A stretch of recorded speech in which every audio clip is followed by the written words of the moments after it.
Look up at the sky next time you're outside in a dark place and try to find the constellation Andromeda. No shame if you don't know where it is. I used an app called Starwalk to find it. At the far northern reaches of the constellation is a star called Lambda Andromedae. Any aliens cruising near it today, aliens who happen to have their radio transmitter tuned to just the right spot, would perhaps pick up an unusual sound. Adolf Hitler announcing the opening of the 1936 Olympic Games. Ich verkünde die Spiele von Berlin zur Feier der ersten Olympiade neuer Zeitrechnung als eröffnet. It's been 84 years since that happened, so the transmission of that broadcast, one of the very first on this planet, would have traveled 84 light years, well outside our own solar system. That 1936 broadcast was one of a trickle that quickly grew into a waterfall of radio and television signals, rippling out from Earth into the universe over the next few decades. So an extraterrestrial civilization in the right place at the right time with the right technology might, perhaps, know that we're here. But those are incidental. Our direct messages to potential alien contacts, at least the official ones, have been few and far between. Because what would we say to them? Who speaks for us as a planet? And are we sure we want to be yelling into the void? I'm Laura Krantz, and this is Wild Things, Space Invaders, a series about the search for extraterrestrial life, where we're looking, what we're looking for, and why we hope we're not alone.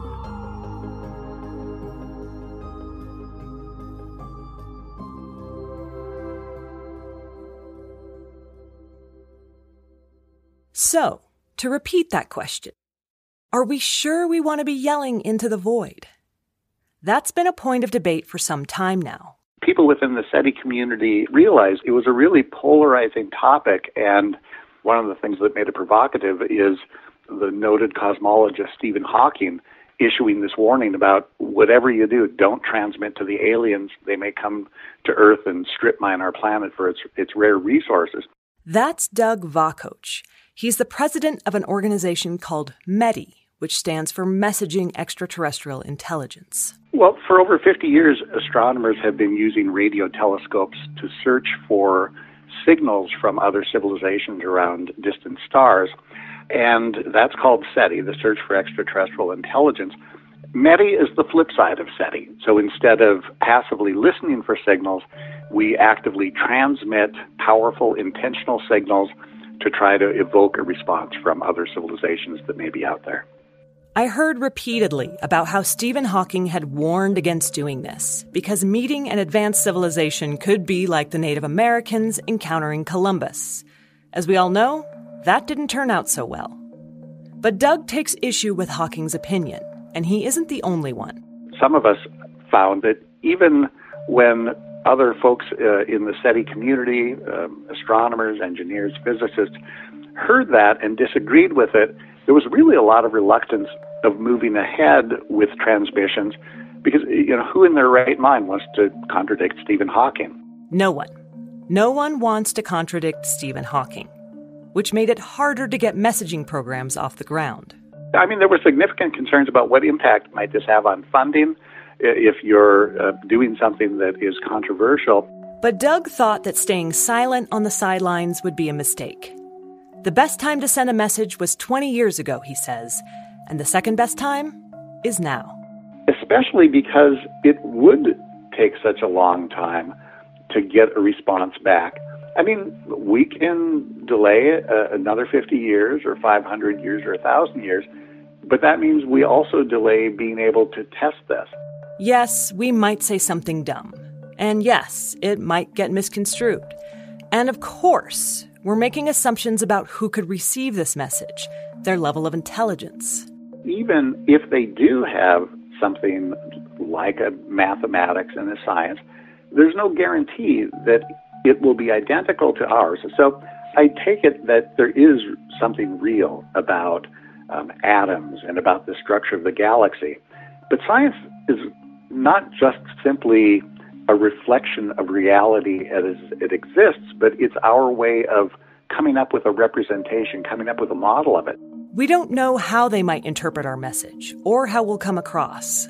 I could imagine an advanced civilization saying, hey, we found someone from this planet Earth, and seems like they're still fixated on binary digits and, basic math and science.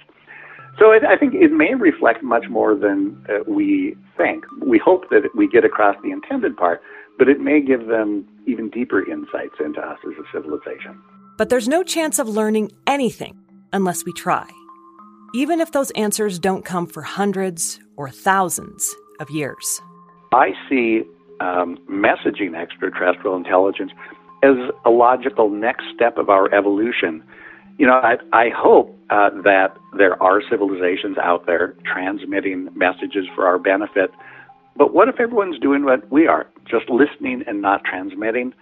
It could be a very quiet universe. Someone has to start talking. Might as well be us, right?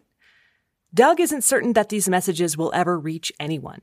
And even though he advocates for communicating with the great beyond, he's not actually sure there's other life out there, which definitely surprised me. You'd think so, wouldn't you? But no. I think it's certainly plausible that there's life out there. I would be shocked if there isn't at least microbial life, and the universe is an incredibly big place, so it's hard to conceive of there not being intelligent civilizations out there somewhere. But it's perfectly conceivable that they're so few and far between that we'll never make contact with them.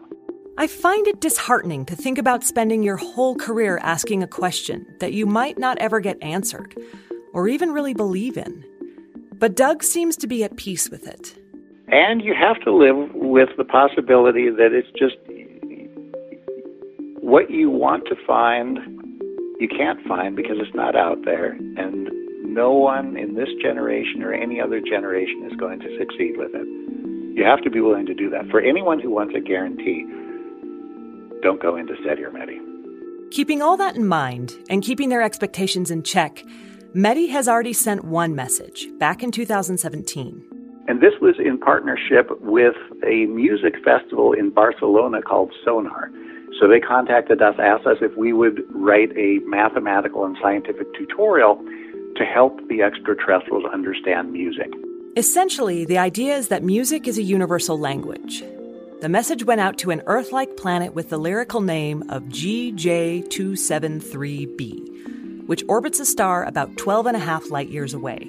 We design messages that should be understandable by any civilization that can create the technology needed to detect the signal. So that's what we have in common with the aliens. We're sending radio signals, they get them. That means they have a radio receiver. A receiver that's pointed at us at exactly the right time when the signal hits their planet. If the DJs on GJ get the message, we could hear back in about 22 more years, around the year 2042. In other words, don't hold your breath. It's going to be a little bit. In the meantime, METI has plans for another project called Hello Universe. They'll collect messages from people around the world, saying hello to the cosmos in their own way. And I asked Doug how they decide what information is most important to convey. I think if you wait until you know the most important information to convey, you'll never begin. But that is the call. That is often the call. How do we fully and adequately represent humankind in our first message? You probably can't. I don't think there is a perfect way to start this conversation. But the first time you talk to a stranger is always a little awkward. And usually, the best thing to do is to press ahead.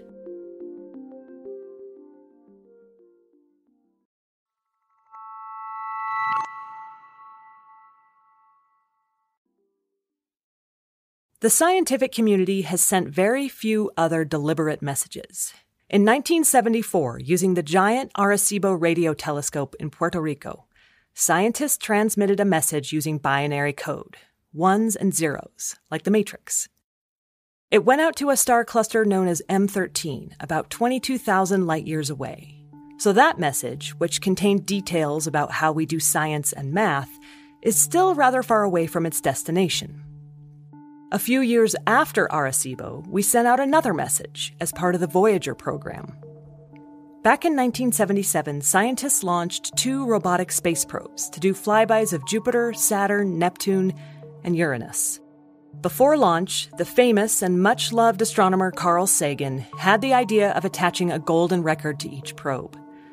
Those records hold sounds and images that supposedly portray the diversity of life and culture on Earth, on the slim chance that some sort of intelligent aliens might find them. Yeah, and by might you mean probably not, because space is big and the poor little guys are really small. But if they do, wouldn't that be great? Sherry Wells Jensen is a professor of linguistics at Bowling Green State University in Ohio, and she loves Voyager. I think about it every day. I think, you know how you get up in the morning? Okay, wait, maybe this is just me. You know how you get up in the morning and you look to see where the Voyager probes are? Like, how far away are those little guys? NASA maintains a website with constant status updates on both probes. Google, "Where are the Voyager probes?" and it's the first link that pops up. Hi, little guy. How you doing? You're so far away. Hi. I wake up in the morning, I think, I wonder if it'll be today. Wouldn't it be great if it were today, that we got the message today? Could happen any minute. I mean, I don't wait breakfast on that, but I think about it all the time. If aliens did find one of the probes, not only might they be able to trace the trajectory back to where it came from, but if they figure out how to play that record, they might have a better idea of what to expect when they get here. I mean, really, the Voyager is kind of putting that golden record together was kind of a message from ourselves to ourselves about who we are. So they'll know we're a navel-gazing species. And whether they'll understand it, I mean, Carl Sagan, who was instrumental in having that record put together, even said, yeah, I don't know, probably they're not going to get it, but we did it, and it's good. And he also said, and I think this is also true, that a more advanced civilization than ours probably has a science of xenolinguistics, and they'll pick up our little probe and they'll go, oh yeah, okay gang, it's a type 9. Look at them, they communicate with sound. Oh look, here's another example of alien music. Nice, okay, catalog it. The Voyager probes have been traveling now for roughly 43 years and have both crossed into interstellar space, leaving our solar system behind.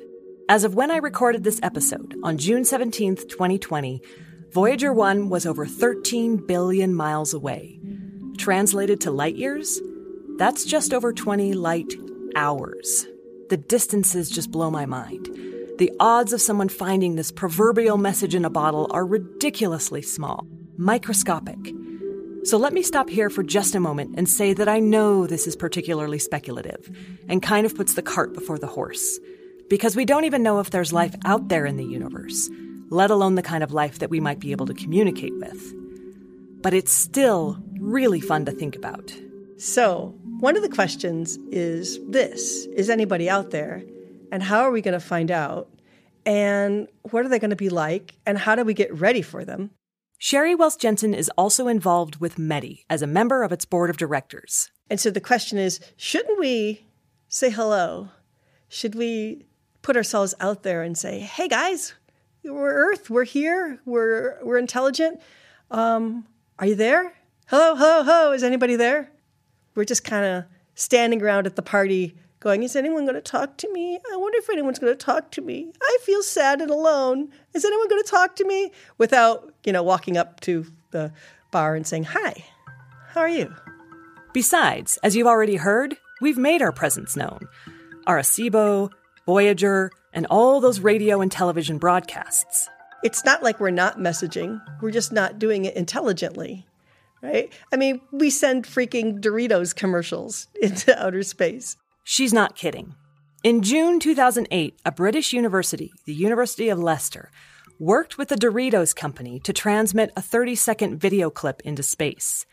The ad, in which a tribe of tortilla chips sacrificed one of their own to the god of salsa, had no dialogue, but was supposed to provide a snapshot of life on Earth. What message that snapshot was trying to convey, I'm not entirely sure.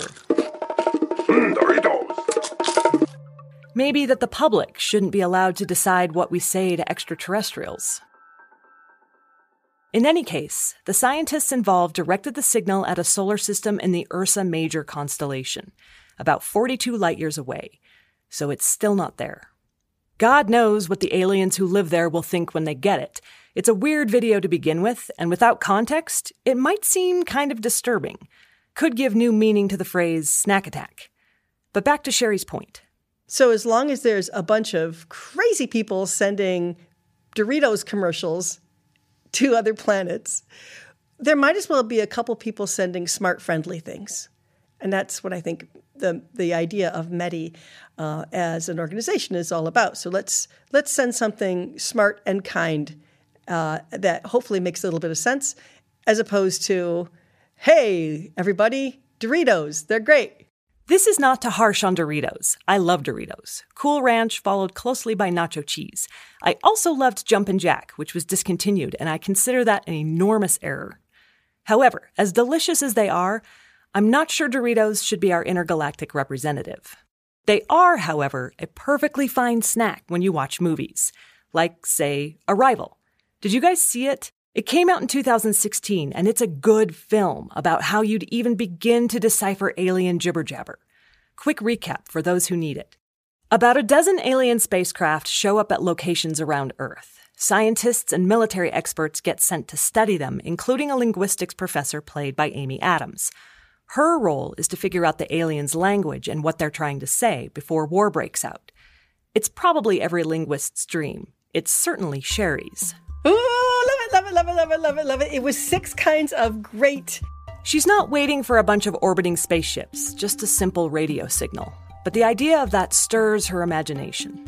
It's the most marvelous frontier that there is, right? What an adventure. What an astonishing thing to be people who are trying to construct a message across this darkness, across this void, across this scary nothingness, to try to find kindred out there. That's one of the most important things that's happening right now. Sherry is excited about language in all its forms. As a linguist, she says, she's not judging your grammar skills. We're not the language police, right? Our thing is language is beautiful and important, and in my case, I would go all the way to languages, magical and wonderful, and it's the most amazing thing we do. And language is a piece of linguistics. A linguist looks at why we have language to begin with. Where did it come from? What were the first words? Why do we even have words? How do you take a thought in your head and turn it into something that someone else can get in their own head? There is a lot to language. All the stories, all the songs, all the letters that were written, all the silly kids' rhymes, all of it that is such a central part of your culture and your heritage and your sense of who you are. Currently, there are somewhere around 7,000 languages on Earth, although that number is rapidly dwindling. Each of those languages have their own vocabulary, syntax, that's the pattern of the words, and grammar. And most human languages share some central commonalities, universal rules that might be applicable to, well, other universes. There are things in the world, and we have words for things. There are going to be things in their world, too, and if they have language, they'll have words for things. I feel reasonably confident about that. So then there'll be actions that can be performed on things. And we do actions on things. It seems pretty dang basic. So nouns and verbs. And maybe they're going to have ways of differentiating one object from another. So maybe they'll be kind of adjective-ish things. And I'm not making any bets about what order these will go in or what they'll be like or what the medium of communication is going to be. But I feel like if there's any kind of language communication at all, we'll have some things like that. She makes an interesting point. There's always the possibility that communication would happen not through language, spoken, written, signed language, but through some other medium entirely. It's gloriously up for grabs. I mean, we could have color patches, we could have chemical signals, we could have radio waves, we could have some kind of analogy of the sense of smell, we could have gestural language, we could have acoustics at the same time as we have gesture, we could have any medium that can serve as a way of information going from one body to another body could be the medium for language. Despite all these options, we would probably be communicating with another culture like ours, in that it would have to be someone that had similar technology. In other words, species that also use radio telescopes, or at least know how they work, and can get our message right. If there are dolphins on other planets, if there are people living in water worlds, radio telescope is not going to be the plan. Maybe there'll be a different plan some other time, but right now what we have is radio telescopes. So we think about radio telescope kinds of people, which means they built a radio telescope, right? So that's a thing we have in common. So to do that, you have to have some understanding of some basic science. We'll be coming back to dolphins shortly. But if we have radio telescope technology in common, it means we share basic science. And in all likelihood, it means that we probably also share math. It's because you need math to build a radio telescope, right? You need math to figure out the science to build a radio telescope. And math is a thing that you can do. If I go beep, beep, and then I go clerk, and then I go beep, beep, beep, and then I go bop, and then I go beep, beep, beep, beep, beep. So I got a 2 and a funny thing, and 3 and another funny thing, and then a 5. There's a lot of ways you can misinterpret that, right? But one possible way of interpreting it is the way I meant it, which is the first means plus and the rock means equals. And then I repeat that a bunch of times until you're sick of it or until you get it. And then you're off to the races. But as things get more complex, the number of assumptions you make grows. And this is where things get tricky. I mean, they're already tricky because we're chatting with an alien civilization, but they get even more tricky. Because as we move past math into actual communication, there's some real potential to get things wrong. Oh yeah, easy. We could mess it up like glory. We just could make a. I mean, think about how easy it is to misinterpret something that your buddy says to you over breakfast, right? I mean, think about the ways that we misunderstand one another in relationships. And these are people that we're close to, right? That we have every vested interest in understanding. People who speak the exact same language as we do. Think about the last time you read an email or a tweet with the worst possible interpretation. Something that made you furious or scared, when the sender didn't mean it that way. Now consider just how badly intergalactic communication might go. That's one of the reasons that some people, like Stephen Hawking, have raised concerns about sending out messages. While listening is harmless, actually transmitting has more potential dangers. You don't know who or what might receive our missives, or how they might respond. But as Sherry points out, the toothpaste is already out of the tube. The broadcasts we've already transmitted, the military radar, Voyager.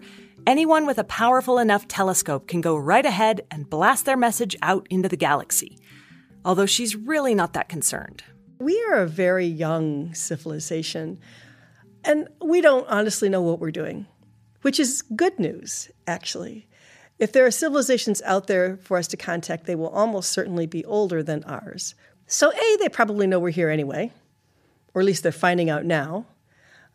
Because we've had radio for a while, right? So they might be finding out now-ish that we're out there, depending on where their star is. When they get a message from us, it won't be, wow, that's amazing. It'll probably be more like, okay, there comes another one. They're new, they're young, they think radio is cool, they're still using radio telescopes. Okay, got it. And then they'll decide what they're going to do about that. And, you know, they're all many light years away, so there's not much they can do about that. I don't feel very imperiled at all. Whew! Breathing a sigh of relief. Good luck, next generations. You're the ones who get to worry about this highly speculative problem. As with everything in this series, the amount of time and distance adds another layer of complexity. We touched on this a little bit earlier during our tour of the solar system. Let's say we send out a message using a radio telescope. It reaches an alien civilization some 200 light years away. Let's say they're able to decode our message quickly and send something back. It's still been 400 years. It's hard to hold a conversation over that kind of distance. And because it takes so long, our own language might evolve to the point where we don't understand the message we originally sent out. Because in 50 years, language doesn't change that much. But in 100 years, maybe not so much. But we struggle with Shakespeare, right? We're constantly rereading and reinterpreting Shakespeare's works. To be or not to be, that is the question. Or as written in another version, to be or not to be. Aye, there's the point. Is it about suicide or taking action? These lines and plenty others get a lot of heavy use, and we're still not entirely sure we understand them. Sherry argues that with any message we send out into the universe, we have to constantly check in on it, make sure we still understand what we said, in case anyone ever replies. So we have to know what we sent and where we sent it, and we have to have a system by which we still understand what it is we said. And that system has got to stay alive forever, for hundreds, if not thousands of years. So the only human institutions that really last that long are religious entities, sometimes last for hundreds or thousands of years, right? And there are some breweries that have lasted several hundred years. So, it's the intergalactic monks of the Golden Stein or something like that is what we need. Sounds fun. I vote we go ahead and get that started. Let's not make it celibate. But if we really want to get some practice trying to communicate with species other than ourselves, we don't have to look to space. We've got plenty of company right here. The old Far Side cartoon where the scientists, there's a tank of dolphins and there's these scientists and they have a blackboard and they're writing on the blackboard. And one of them says, there's that Hable Espanol vocalization again. And the dolphins are trying everything. There's Sprechen Sie Deutsch and Parlez-vous Français and that's about it. It's like we have all these animals and we're staring at the stars and going, I wonder if we're alone. It's like, yoo-hoo, Hable Espanol, anything. They're trying to communicate. Lawrence Doyle is affiliated with the SETI Institute. He's an astrophysicist whose focus has been on exoplanet research. But at some point in his career, he decided to take a sharp turn into the world of animal communication. What I've done is I've applied information theory to non-human communication systems. Bell Labs invented information theory in the 1950s as a way to figure out the minimal amount of communication equipment needed, like telephone lines, to send a message that can be understood. Lawrence adapted this theory to look at communication between humans and non-humans. What was the minimal amount of information that was needed to get a message across? Since we don't yet have any extraterrestrials to try this experiment with, he decided to test these ideas out with animals. And so my idea was to use non-human communication systems as a proxy for an intelligent signal from a non-human. So we started to analyze bottlenose dolphins and humpback whales and marine mammals in general because they put so much of their information into signals that we can detect. You could say, well, how about chimpanzees? Well, chimps use facials and signal and gestures like we do, whereas humpback whales don't generally do that. They have a communication system that's mostly audio. So we'd be getting most of the information by listening with hydrophones. Hydrophones. These are a special type of microphone designed to be used underwater for recording or listening to underwater sound. So where SETI uses radio telescopes to find specific types of transmissions from space, Lawrence is doing a modified version of this underwater. Same general idea, but they're coming at it from different angles. SETI up till now has really been the search for extraterrestrial technology, but they do ask the question, is there a transmitter? SETI is looking for technology that shows aliens can send a message. If they find one, they know there's a transmitter. But they don't have a good sense of how intelligent the species is that built it. Lawrence wanted to go a step further and use information theory as a way to determine intelligence. Lost? So was I. But he gave an example that helped make sense of this. It's called Zipf law, Z-I-P-F. And George Zipf was a linguist that before, bless their heart, before word processors, he had his students count the letters in the book Ulysses. How many E's, how many T's, how many A's, how many Q's, and so on. I cannot imagine. Ulysses is a slog, 265,222 words, over 700 pages long.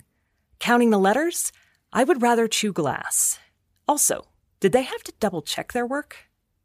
Anyway, George Zipf took his saintly students' findings. How frequent E's occur? It's about 8%.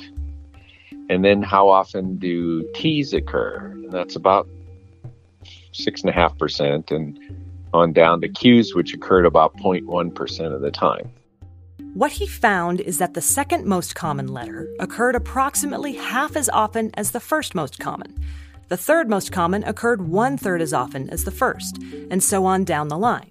Graphed out using a logarithmic scale, this information showed up as a downward 45-degree slope, a -1 slope. So that was interesting for Ulysses. What if I take a Chinese book and plot the characters? -1, same slope.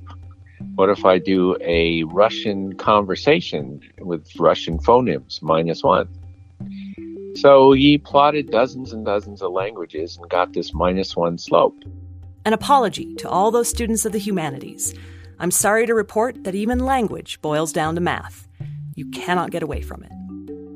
Scientists think that if a message obeys Zipf's law, it indicates that it's a real language, that meaningful knowledge is being transmitted. Now, this was supposed to just apply to human communications. But Lawrence and his colleagues, Brenda McCowan and Sean Hanser, had an idea. I had gotten some data from my colleague Brenda McCowan at UC Davis, and she had recorded whistles and classified them from bottlenose dolphins. So I did a plot, and I got a -1 slope for dolphin whistles. Whoa. I know, that was one of those moments in science where you go, whoa. It was really neat. I remember it very clearly. I went and had a cup of tea and then did the plot again just to make sure. And it was the introduction of information theory into non-human communication systems. So by measuring how complex communications are for different species on Earth, we could get a sense of how advanced an extraterrestrial signal is, should the opportunity ever arise. Even more mind-blowing? It turned out 2 baby dolphins were born at Marine World. So we recorded them, and they landed right on human babbling, -0.3.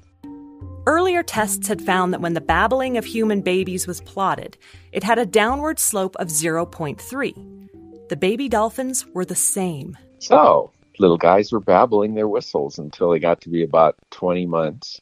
And then by then they were obeying Zipf's law. So we caught dolphins actually learning their whistle language. After spending 90 minutes on the phone with Lawrence, I started plotting my cat's meows. So far, I haven't been able to decipher a pattern, but I'm not giving up. And what other animals might be holding intelligent conversations? Over the course of his research, he's discovered that the language of humpback whales has specific rules that allow them to communicate, even if they don't hear everything the other whales are saying. They could fill in the missing words because there are, quote, big quotes here, grammar and spelling rules. In other words, there were conditional probabilities between signals, which in human language we call syntax. Syntax is how words and phrases are arranged to create sentences that make sense. And humans have spent a lot of time thinking they're the only ones who communicate this way. Whoops. Now, not all animals do this. No, they don't. Squirrel monkeys don't obey Zipf's law, and ground squirrels certainly don't. I'm starting to think that maybe my cats don't either. But birds do. In fact, in February 2020, scientists in Italy found that the speech patterns of African penguins followed Zipf's law. And that may have less to do with how closely related they are to us, and more to do with how complex their societies are. I don't know anybody that studied animals that I've met in my career that said they're dumber than I thought when I started. It never goes that way. They're always smarter. We've discovered amazing things about non-human communication systems so far, and this is just the start. To be clear, I'm not saying we should stop sending missives to the stars, but we have an opportunity to practice a little bit right here at home before we have to talk intelligently with any aliens. I will confess, though, that a small part of me can't help wondering if Stephen Hawking was right. What if there are aggressive, man-eating aliens looking for their next target? We don't know what's out there or what they're like, and what we think they're like has often been shaped by popular culture. As Doug Vakoch, the president of METI, points out, when we start imagining what other civilizations are out there, it pulls for our our greatest fantasies and our worst nightmares. And so in the same way that we fear an alien invasion, I think sometimes we hope that finally all of our problems here on Earth will help solve because the aliens will tell us what to do. Coming up, we'll visit some of the places our imaginations have taken us. From the day the Earth stood still. My mission here is not to solve your petty squabbles. It concerns the existence of every last creature on Earth. To the uncertain future of annihilation. Our bodies and our minds will be fragmented into their smallest parts until not one part remains. Do the aliens who populate these science fiction worlds represent what could actually be out there? Or are they just extensions of ourselves and the limits of our imaginations? We'll find out on the next episode of Wild Thing, Space Invaders.